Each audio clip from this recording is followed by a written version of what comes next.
Менің видеоларыма лайк басып, достарыңызбен бөлісіп отырыңыздар. Мен бүгін сіздермен осындай хот-дог дайындаудың рецептісімен бөліскім келеді.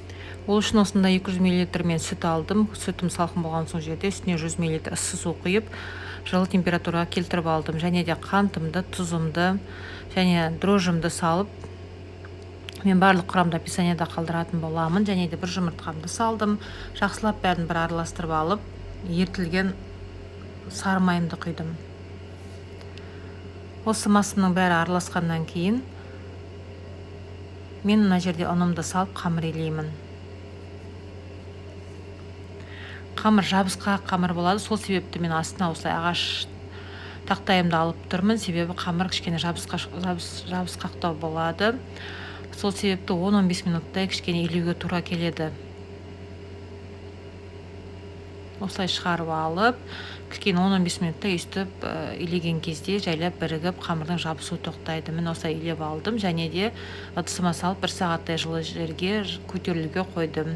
Міне 1 сағат өтті, менің қамырым осындай болып көтерілді. Қамырымды қазір шығарып алып өлшеймін, және теңдей 10 бөлікке бөлетін боламын.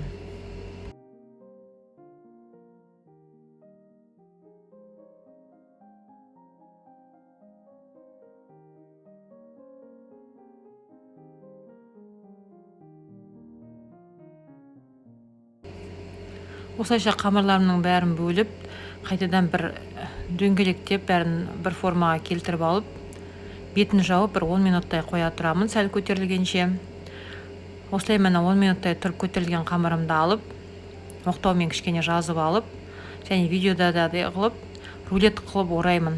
Бір шеттен ортасына қарай, яғни сопақша, қазір формаға келтірген, хот-догтың формасына келтірген, сондай формаға келтіремін қамырымды, және де табама салып шығамын барлық қамырымды. Видеода көрсетілгенде қылып формаға келтіріп аласыздар. Міне мен барлық қамырымды жасап шықтым, бетін жауып тағы 15 минуттай көтерілуге қойып қоямын. Менің қамырларым 15 минутта көтеріле бастады.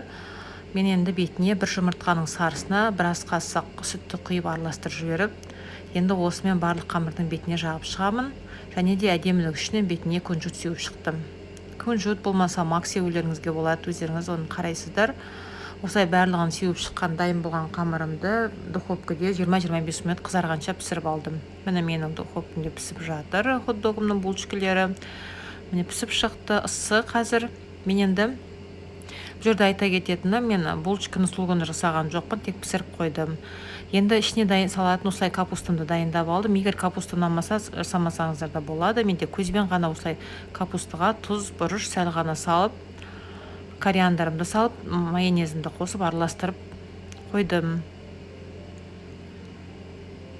Егер капуста мен ұнамайды, балаларым жемейді десеңіздер, капуста өйтіп жасамасаңыздар да болады. Және сосискамды осылай алдым. Өздерің ұнаған кез келген сосисканы аласыздар. Мен сәл әдемілік үшін ғана кестім, кеспесеңіздер де болады. Және де бір қияр мен бір помидорымды жіңішкелеп турап алдым. Енді майонез бен кетчупымды дайындап қойдым. Мен булочкаларым, кеше пісірген булочкамды мен неге салафанға салып қойдым. Жалпысында булочканы заранее пісіріп қоюға болады. Сол бойда пісіріп жатпай, қатырып сақтай берсеңіздер де болады. Және осылай ортасын булочкаларына жарып дайындап қойдым. Енді сосискаларымды табаға қуырып аламын, қызартып. Осылай әбден қызартып алып аламын. Және де булочкаларды кішкене жұмсарту үшін холодильникте тұрғаннан кейін осылай суымды қайнатымда бетіне сетка салып, осылай қойып аламын. Қақпағын жауып 1-2 минутқа қойып алсаңыздар, булочкаларыңыз жаңа піскенде жұмсақ болып шыға келеді. Енді ішіне осылай капустамды салдым, және де сосиска салдым. Негізінде дұрыс не хот-дог тек қана сосиска соустармен болу керек. Біз өзімізге ұнайтын вариантпен осылай жасай береміз. Енді мен мына жерде айта кететінім, мен қиярмен, помидормен жасаған видеоларым түспей қалыпты. Сол себепті мен бұл жерде көрсете алмай қалдым. Бұл жерде капустаны салмай-ақ тек қана қиярмен сосиска салдым. Және де біреуіне тек қана помидормен сосиска салдым. Солай әртүрлі қылып қалауымызға қарай жасай бересіздер. ештеңе салмай тек қана сосисканы өзімен де жасау керек негізінде хот-дог, бірақ біздер енді қасына көкөністің болғанын жақсы көретін болғандықтан біз осылай қостық. Міне менің хот-догтарым дайын болды. Жасап көріңіздер. Өте дәмді шығады. Үйден балаларыңыз сүйсініп жейтін тағам болады. Достарыңызбен бөлісуді ұмытпаңыздар.